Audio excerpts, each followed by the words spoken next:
Bonjour à toutes et à tous, bienvenue dans cette première vidéo de l'année, correspondant au premier chapitre. Donc nous sommes dans la partie la transformation chimique, et donc ce premier chapitre a pour but de vous faire travailler sur la détermination de l'état initial, quelles sont les substances présentes au début d'une transformation chimique, mais surtout quelles sont les quantités correspondant à chacune de ces substances. Alors je vous mets là le tableau de la liste des choses que vous devez savoir et savoir faire pour ce chapitre, Comme vous pouvez le voir, le nombre de choses a fortement augmenté par rapport aux années précédentes. Je ne vais pas rentrer dans le détail, sachez juste qu'avant l'évaluation, on pouvait vous reporter à ce tableau pour effectivement vérifier que vous avez bien tout compris dans cette liste, puisque moi, lors de l'évaluation, je ne peux que vous interroger sur ce qui est devant vos yeux là, dans ce tableau. Alors, on va commencer par un petit rappel rapide de ce que vous avez vu l'année dernière. Vous avez dû voir l'année dernière que quel que soit l'échantillon que vous prenez au quotidien, la quantité d'atomes, de molécules ou d'ions qu'il contient est tout simplement gigantesque. Ce sont des nombres qu'au quotidien on ne peut pas manipuler. On va tout de suite parler en milliards, de milliards, de milliards.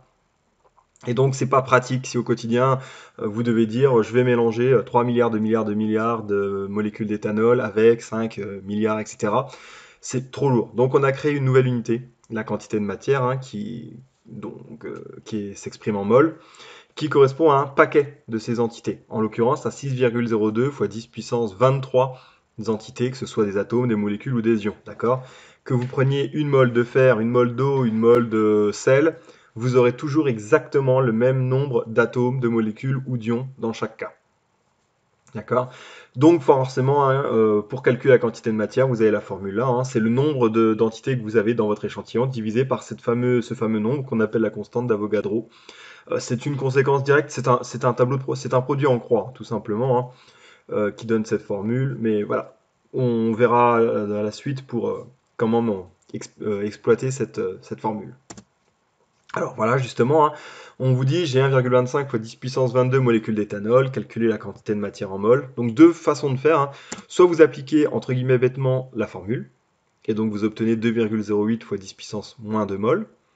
Soit vous faites ce fameux produit en croix, c'est-à-dire que vous savez qu'une mol correspond à 6,02 fois 10 puissance 23 entités, et vous cherchez à combien de mol correspond 1,25 fois 10 puissance 22.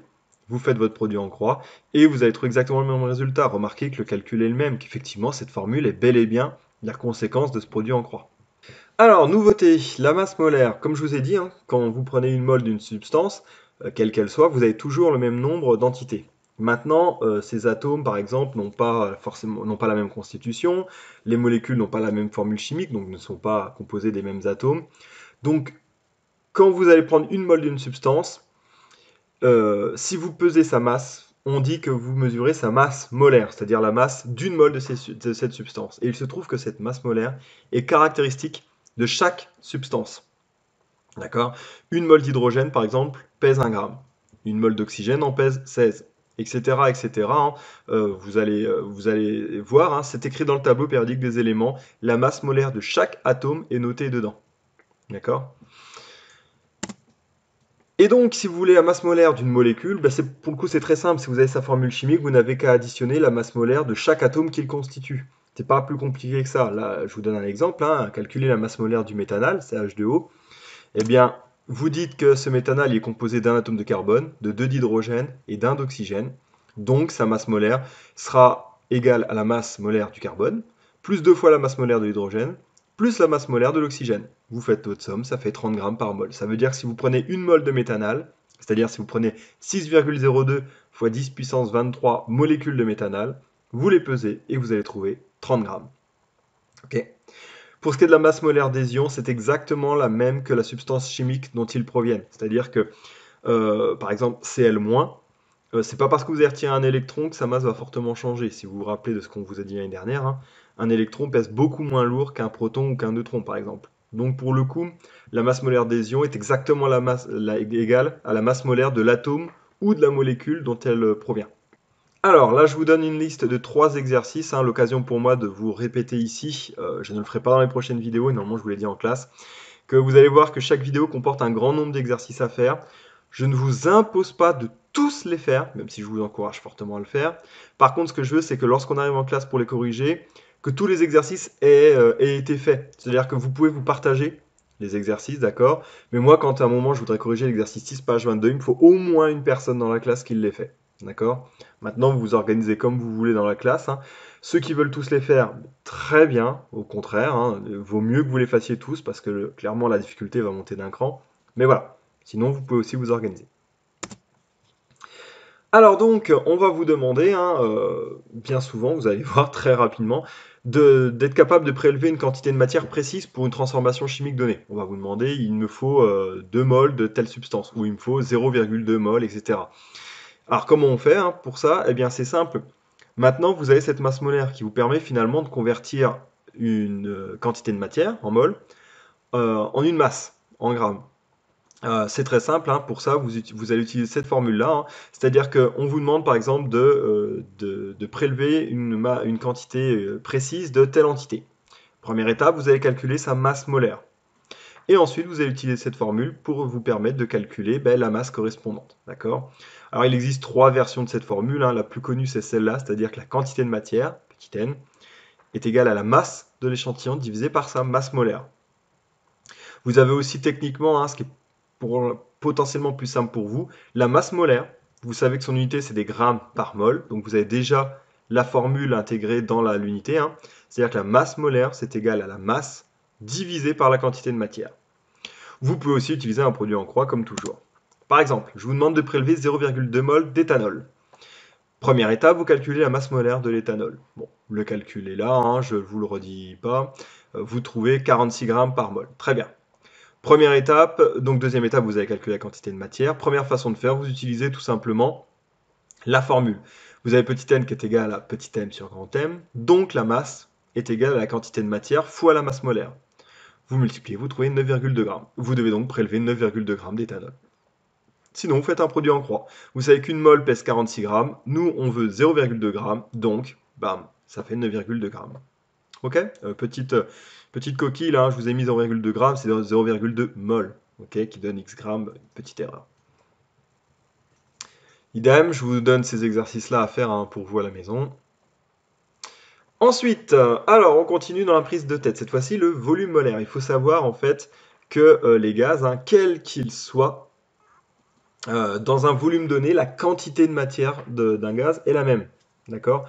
Quel que soit le gaz. C'est-à-dire que à 20 degrés, sous pression atmosphérique à l'altitude 0, hein, c'est-à-dire à notre altitude, le volume occupé par une mole de gaz est de 24 litres par mol. Chaque mol d'un gaz va occuper 24 litres. D'accord? Tous les gaz ont le même volume molaire. Quoi qu'il arrive, vous prenez 24 litres de quel que soit le gaz, vous savez que vous avez une mole. D'accord? Donc il y a une formule qui relie les deux aussi, très honnêtement beaucoup moins utilisée que tous les autres, hein. C'est-à-dire que la quantité de matière du gaz que vous avez prélevé, c'est égal au volume de gaz que vous avez divisé par ce fameux volume molaire. Voilà. Donc par exemple, si vous avez un flacon de 0,5 litres, hein, vous faites le calcul, vous savez que vous avez 0,02 mol de gaz dedans. Bon, ça je passe rapidement, je vous donne 3 exercices pour vous entraîner, mais honnêtement, c'est pas le truc qu'on va vous faire le plus bosser cette année. Voilà, par contre là on arrive dans la grosse notion un peu plus compliquée et qui va vous servir absolument tout le temps à partir de maintenant. C'est ce qu'on appelle la concentration en quantité de matière. On l'appelait la concentration molaire il y a jusqu'à pas si longtemps, mais bon, réforme. Concentration en quantité de matière. Vous avez sur l'image là que je vous mets à côté, hein, vous pouvez remarquer que lorsque vous prenez par exemple du sirop pur, vous allez le diluer de plus en plus et vous allez voir que sa couleur a tendance à s'atténuer, d'accord? Vous allez dire dans la vie de tous les jours qu'effectivement, au début, le sirop était plus concentré. C'est exactement ça. C'est-à-dire que dans ce volume-là, vous avez bien plus de quantité de sirop que dans la version très diluée. Dans la version très diluée, si vous prenez le même volume qu'à l'origine, vous allez avoir finalement beaucoup moins de sirop dedans. Il y aura beaucoup plus d'eau. D'accord? Du coup, ce qu'on appelle la concentration en quantité de matière, c'est la quantité de matière que vous avez dans votre échantillon là, par litre de solution. D'accord? Donc là, en l'occurrence, pour le sirop, hein, c'est quelle est la quantité de sirop que vous avez dans un litre de votre mélange. Donc, son unité, c'est le mol par litre. D'accord? Et sa formule pour le calculer, c'est ça. La concentration, c'est égal à la quantité de matière de la substance que vous étudiez, divisé par le volume total de la solution. ok? Ou si vous préférez, il y a l'autre formule en dessous, hein, petit n est égal à la concentration fois le volume de la solution.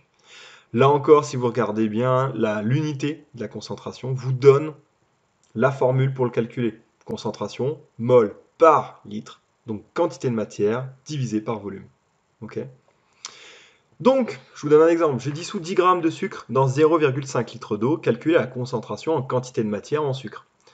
Alors, première chose, vous avez une masse et je vous demande une concentration en quantité de matière. Donc, forcément, vous allez déjà devoir calculer la masse molaire de votre substance.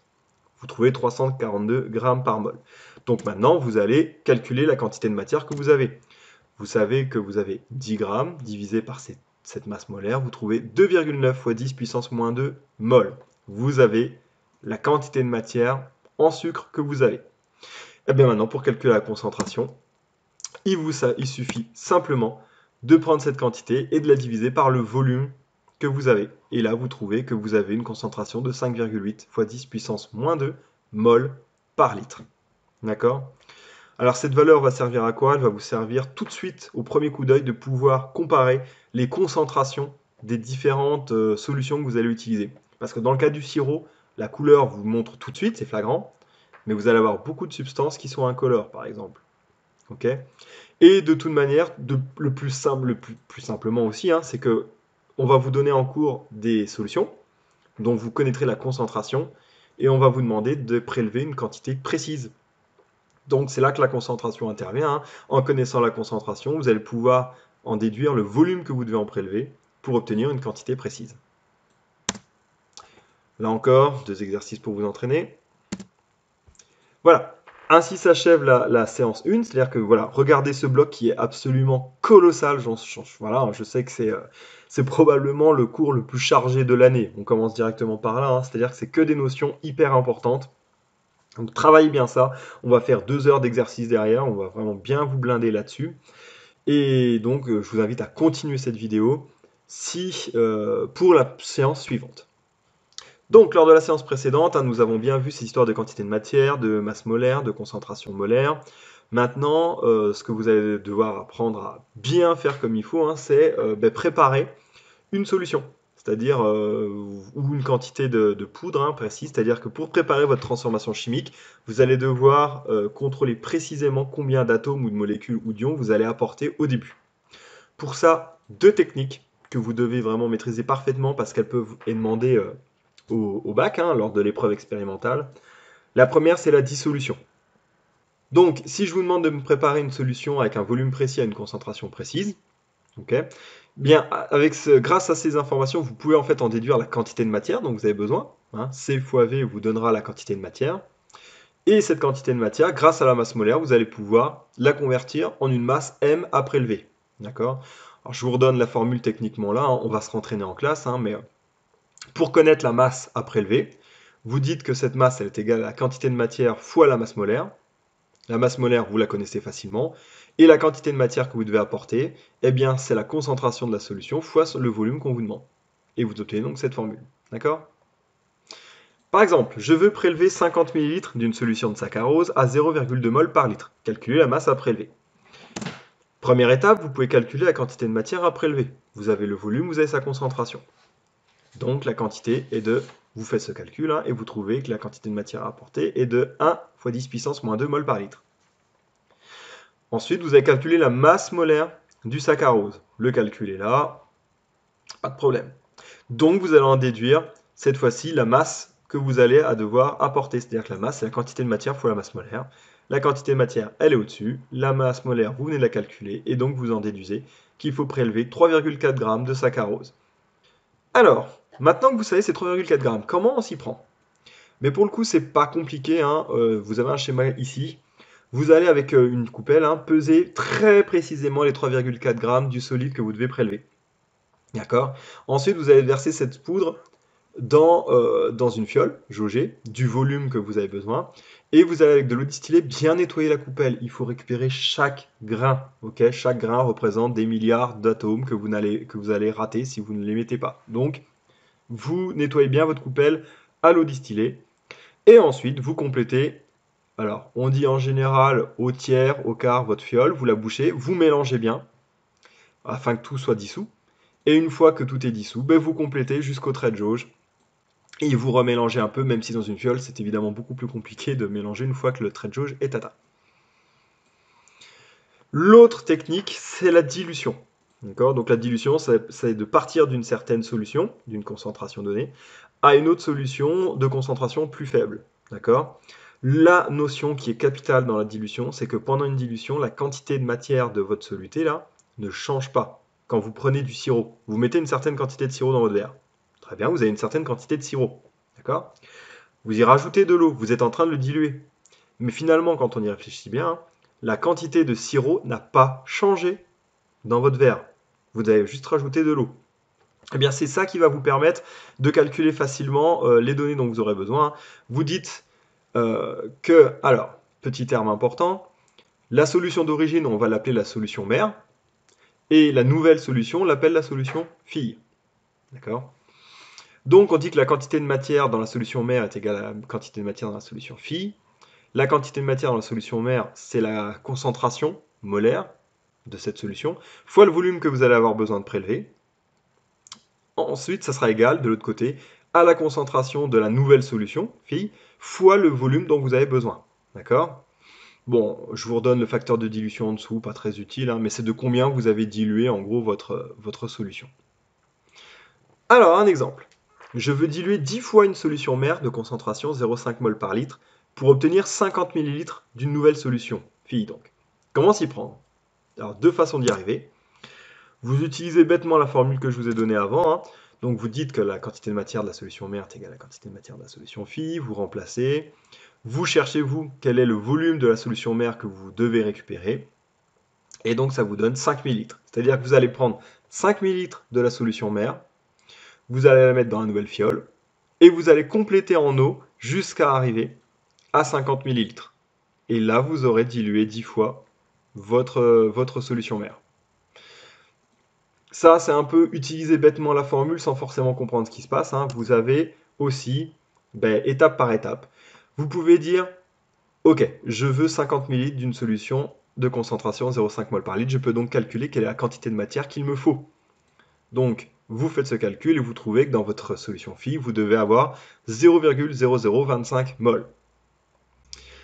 Et bien donc, vous en déduisez quel est le volume de la solution mère que vous devez prélever pour obtenir cette quantité de matière-là.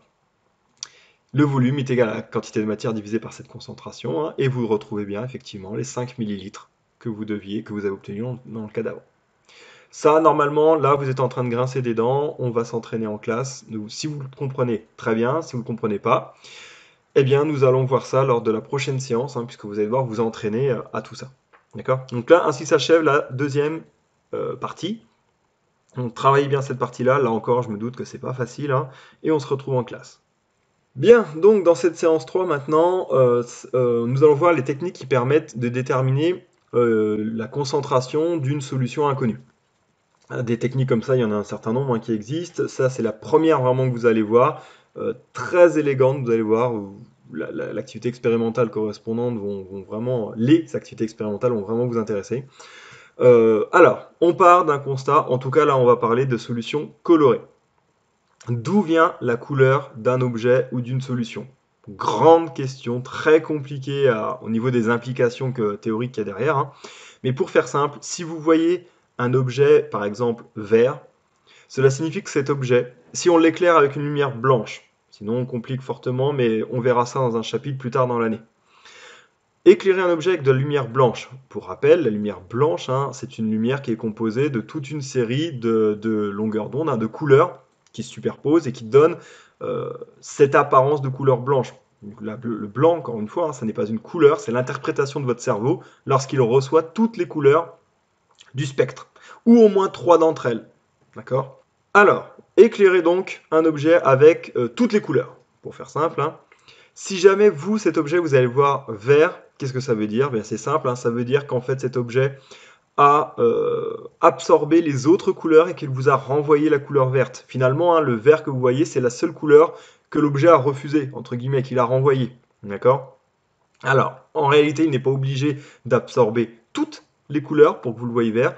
Il doit juste absorber ce qu'on appelle sa couleur complémentaire. Donc vous avez le cercle qui est en dessous là, qui vous montre en fait l'ensemble des couleurs avec leur longueur d'onde correspondante, hein. Donc normalement vous l'avez fait un peu l'année dernière, les longueurs d'onde, mais on reviendra en détail dessus plus tard dans l'année. Et donc, vous voyez là, si jamais une de ces couleurs est absorbée, eh bien vous traversez le cercle par son centre et vous trouverez quelle est la couleur apparente de cet objet. Par exemple, hein, on voit que si l'objet absorbe le rouge, eh bien vous le verrez de couleur cyan. S'il absorbe le vert, vous le verrez de couleur violette, etc., etc. Eh bien, il se trouve qu'on a créé des appareils qui, depuis, envoient chaque longueur d'onde sur l'objet et regardent si oui ou non l'objet absorbe cette couleur.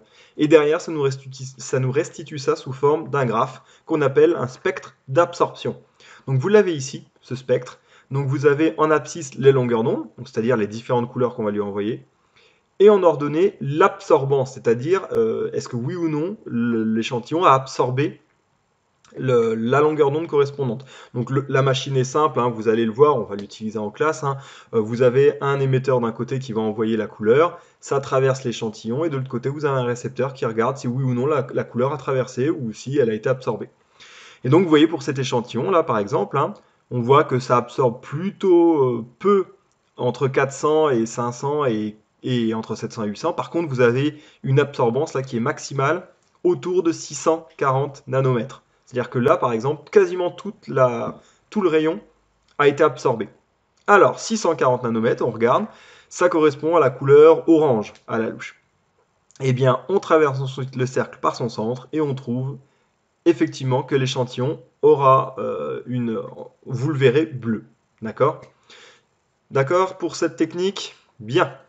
Alors, pour ça, hein, c'est simple, on va définir cette fameuse absorbance, comme je vous ai dit, hein, c'est une grandeur sans unité, qui correspond en gros au pourcentage de rayon qui a été absorbé par la solution. Et donc ça, c'est lié à la proportion de lumière qui est absorbée par la solution pour une longueur d'onde donnée, et surtout ça va aussi beaucoup dépendre de la géométrie de la cuve, ça vous le verrez un peu plus tard. Donc pour mesurer cette absorbance, on utilise un appareil, comme je vous ai dit, qu'on appelle un spectrophotomètre. Donc la solution va être placée dans cette cuve, que vous voyez là, et ensuite dans l'appareil, qu'on appelle le spectrophotomètre. Alors la technique que vous allez utiliser, on l'appelle la spectroscopie UV visible, c'est-à-dire qu'on va envoyer cette gamme de longueur d'onde, là entre 400 et 800, on peut aller manger un peu avant, hein, puisqu'on parle d'UV visible. Et donc on va tracer ce fameux graphe. Si jamais le maximum d'absorption de la substance est dans le domaine visible, cela signifie que votre espèce, votre substance, a une couleur. D'accord? Si par contre son maximum d'absorption est hors du domaine visible, côté UV, côté infrarouge ou plus loin, eh bien votre solution est incolore, n'a pas de couleur. D'accord? Voilà, là-dessus. Ensuite, vous allez devoir effectivement, vous allez voir, je vais vous expliquer après, hein, repérer quelle est l'absorbance maximale et quelle est la longueur d'onde à laquelle cette absorbance est maximale. Et c'est cette longueur d'onde-là qu'on va ensuite utiliser, nous, pour travailler les concentrations des substances. Alors, regardez, je vous montre ça. Hein. Vous avez ce graphique. Vous prenez une solution et vous tracez son absorbance en fonction de la longueur d'onde. Okay, vous voyez que son absorbance maximale, elle est ici. Elle est en dessous de 400 nanomètres. Donc techniquement, pas du domaine visible. Par contre, vous avez un autre pic d'absorption là, autour des 600 nanomètres. Donc c'est ce pic-là que vous allez pouvoir utiliser. D'accord ? Alors cette absorbance, elle dépend de quoi ? Eh bien, vous avez une formule hein, qui permet de calculer cette absorbance. Alors, elle est proportionnelle à la concentration molaire de la substance que vous êtes en train d'étudier. Hein. Elle est également proportionnelle à l'épaisseur de la substance que le rayon va devoir traverser. On parle de l'épaisseur de la cuve que vous allez utiliser. Hein. C'est une dimension qui est fixée dans l'appareil que vous allez utiliser. Hein. Et ensuite, un facteur, un coefficient d'absorption molaire alors normalement on ne vous le donne pas cette année, en terminale on pourra vous le donner. Hein. Il y a un coefficient pour chaque substance que vous étudiez. Mais cette année, techniquement, c'est pas très intéressant. Ce que vous devez retenir, c'est que cette absorbance, elle est proportionnelle à la concentration de la substance que vous étudiez. Donc, cela signifie, pour faire simple, que si vous prenez une dizaine de cuves qui contient à chaque fois la même substance mais à des concentrations différentes, vous allez obtenir des valeurs d'absorbance différentes. D'accord ? Eh bien, c'est là tout le principe de la technique que vous allez utiliser. On appelle ça le dosage par étalonnage, c'est-à-dire que vous allez déterminer la concentration en espèces chimiques dans une solution en comparant une grandeur physique, en l'occurrence, nous là, l'absorbance, grâce à ce qu'on appelle des solutions étalons. Alors, que je vous explique. Des solutions étalons, ce sont des solutions dont vous connaissez la concentration molaire. D'accord? Bien souvent, c'est même vous qui allez les créer, ces solutions, comme ça, vous saurez exactement quelles sont leurs concentrations. Donc ça, c'est la première étape du dosage par étalonnage. Vous allez créer toute une gamme étalon, on l'appelle. Hein. Donc comme votre solution est colorée, vous allez vite voir, hein, vous allez avoir une échelle de teinte, on dit, c'est-à-dire une 5-6 solutions de concentrations différentes et donc de teintes différentes. Okay. Ces solutions sont toujours préparées à partir d'une solution mère, d'une concentration que vous connaissez. Et par exemple, vous allez la diluer 5, 10, 20, 50 fois dans différentes cuves. Et comme ça, vous avez votre gamme étalon à partir d'une seule solution mère. D'accord? Ensuite, vous allez mesurer l'absorbance de ces solutions étalons. Donc avant, vous serez assuré de connaître quelle est la longueur d'onde à laquelle vous allez travailler. Hein. C'est-à-dire que vous allez prendre une des solutions, vous allez dessiner son spectre d'absorption complet, repérer la longueur d'onde à laquelle l'absorbance est maximale, et donc fixer cette longueur d'onde-là. Et c'est cette longueur d'onde-là que vous allez utiliser pour toutes les solutions. Donc vous avez un exemple ici hein, de 5 solutions, de plus en plus concentrées. Vous avez les concentrations molaires en dessous. Hein. Et l'absorbance qui a été mesurée. Et effectivement, on remarque hein, que l'absorbance augmente au fur et à mesure que la concentration augmente. C'est logique. Hein. Si une solution vous semble foncée, c'est parce qu'il y a moins de lumière qui la traverse. D'accord? Donc ça veut dire que l'absorption a été plus forte.